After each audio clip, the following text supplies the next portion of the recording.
The renowned Islamic commander Tariq ibn Ziyad, in the year 711 AD, crossed the Strait of Gibraltar and set foot on the Iberian Peninsula, where present-day Spain and Portugal are located. However, due to the absence of a primary source directly related to this expedition, details about this campaign can be learned from later works written in subsequent years. Nevertheless, we have definite information about why Islam became the predominant religion in the Iberian Peninsula in a short period. For approximately 700 years, Muslims in the Iberian Peninsula were ruled by various dynasties such as the Umayyads, the Moors, and the Almohads. However, Islamic dominance in the peninsula began to gradually weaken from the 8th century onwards. Successful campaigns carried out during the reign of Louis, one of the sons of Frankish King Charlemagne, particularly shifted the balance in the Iberian Peninsula. These endeavors encouraged Christian kingdoms, squeezed from the south due to the Muslim advance, leading to the commencement of the process known in history as Reconquista, or the reconquest for Christians. However, this change did not happen overnight, and the war between Muslims and Christians continued for centuries. Eventually, Christian kingdoms began to gain superiority in Spain, progressively advancing and capturing Muslim cities. With the fall of Granada, the last remaining Muslim city, in 1492, the Reconquista was completed. During this period, while the Muslim population in Spain was approximately 400 to 500,000, the Christian population was around 7 million. As a result of lost battles, migration to other countries, deaths in wars, and becoming targets of massacres, the number of Muslims in the region had decreased. Having lost both militarily and demographically, Muslims were now at the mercy of Christians. To understand the fate of the remaining Muslims in Spain, how they were treated by Christian rulers, and whether they managed to preserve their beliefs and cultures, we need to examine chronicles written from the 16th century onwards. During this process, focusing on the meaning of the term Morisco, used for Muslims living in the Iberian Peninsula, can provide a more detailed understanding. For instance, Muslims living in the Granada region under the rule of the Castilian Kingdom began to face serious pressures from the early years. In Valencia, affiliated with the Arab-Gam dynasty, the situation was not as severe initially, but over the years the pressures increased. The place where these pressures reached their peak was Granada, which had the highest Muslim population.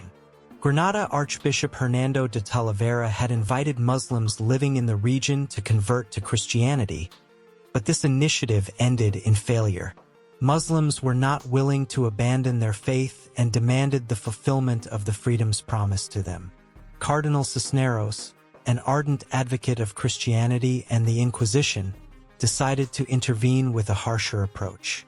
Cardinal Cisneros was not as tolerant and moderate as Bishop Talavera. He disregarded the freedoms granted to Muslims, forced them to convert, and publicly burned some Islamic texts. As a result of this oppression, Muslims living in Granada initiated a rebellion in 1499, but it was not suppressed until 1501. Afterward, serious pressure began against Muslims living in both Granada and other cities in Spain and Portugal. The agreement that had granted them religious freedom upon surrender before the war was now deemed invalid. When the rebellion was suppressed in 1501, the Castilian Kingdom issued an open call to Muslims. Either they would forcibly accept Christianity, or they would leave their homes and lands. Some Muslims left their lands because they did not want to become Christians and migrated to other Islamic states. One of these states was the Ottoman Empire under the rule of Sultan Bayezid II. Those who remained had either been forced to accept Christianity or appeared to have accepted Christianity. Those who chose to stay or were compelled to stay had interesting and challenging lives. They were neither Muslim nor fully Christian.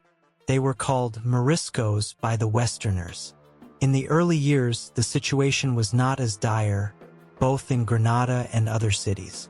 Moriscos, who had served in various administrative units during Islamic rule and were deemed useful by Christian rulers due to their knowledge of Arabic and familiarity with the region, assisted Christian rulers in tax collection in the Granada region, which accounted for 1/5 of the revenues of the Kingdom of Castile. In return, they led peaceful lives. During these years, some were even allowed to openly perform certain Islamic traditions such as prayer and fasting. In their daily lives, Moriscos did not undergo much change besides religious practices.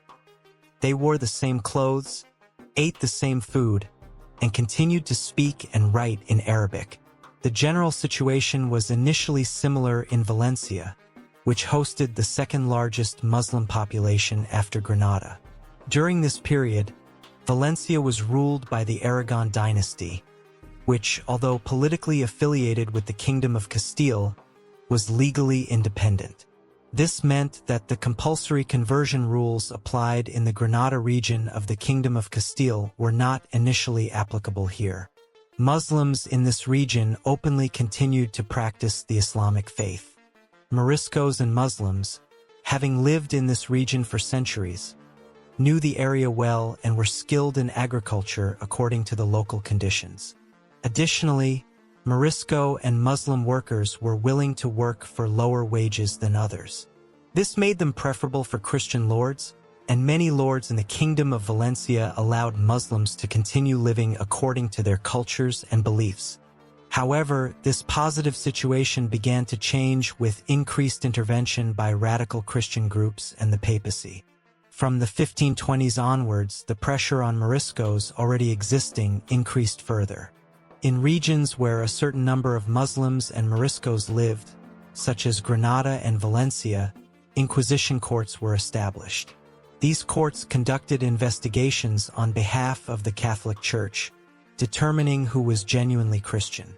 Moriscos living in cities belonging to the Kingdom of Castile, like Granada, were subjected to heavier oppression both before and after the Inquisition compared to others.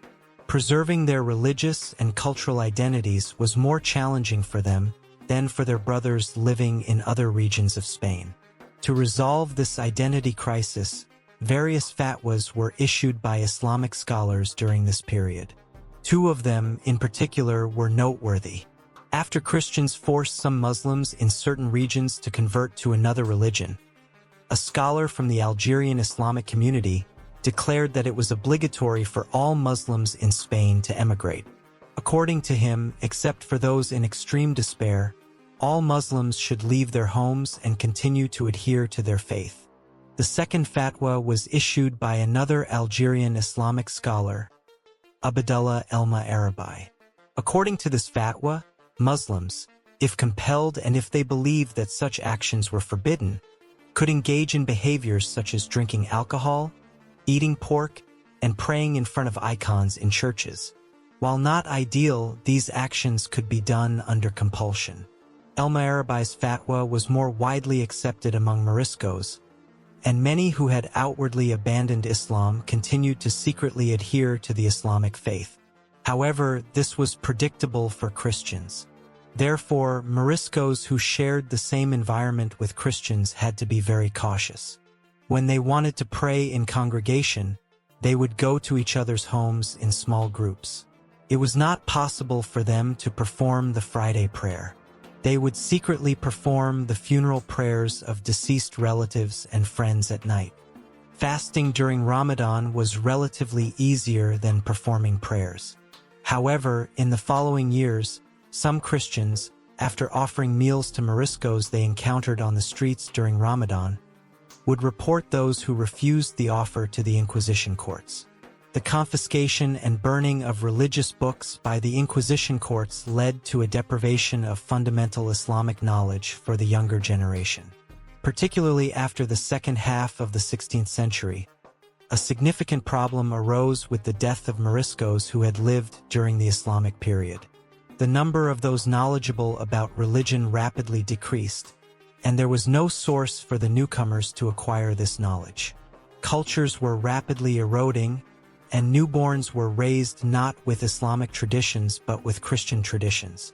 Efforts by Moriscos to preserve their religious and cultural identities were not limited to names.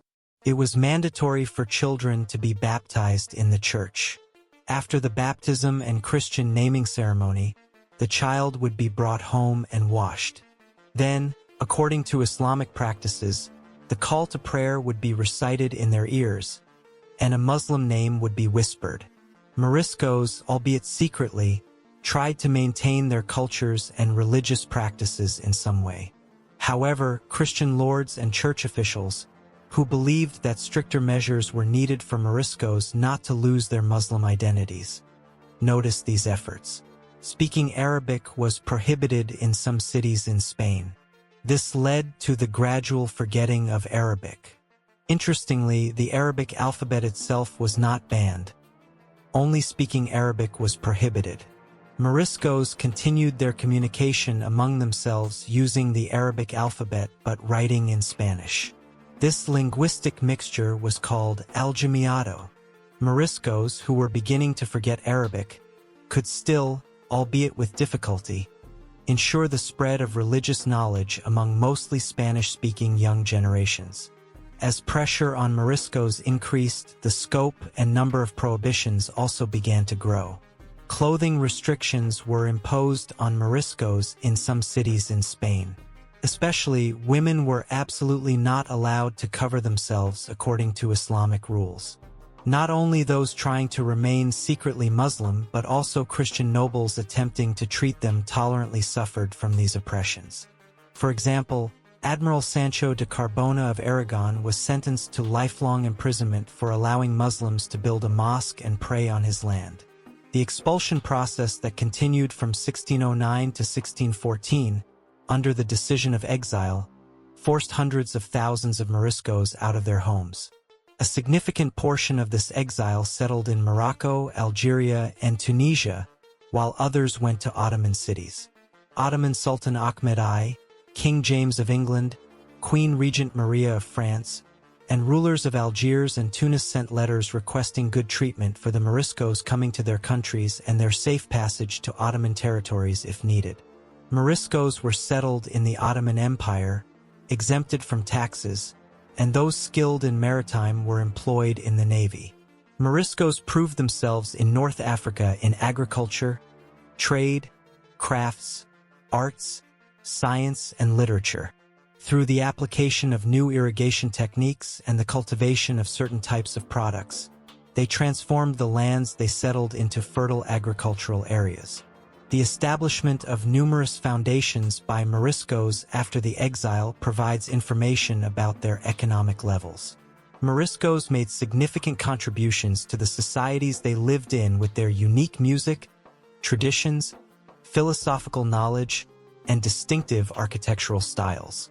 However, tracking the history of Moriscos became challenging after the exile. Some may have returned to Spain, but they likely completely adopted a Christian identity as they lost their legal rights.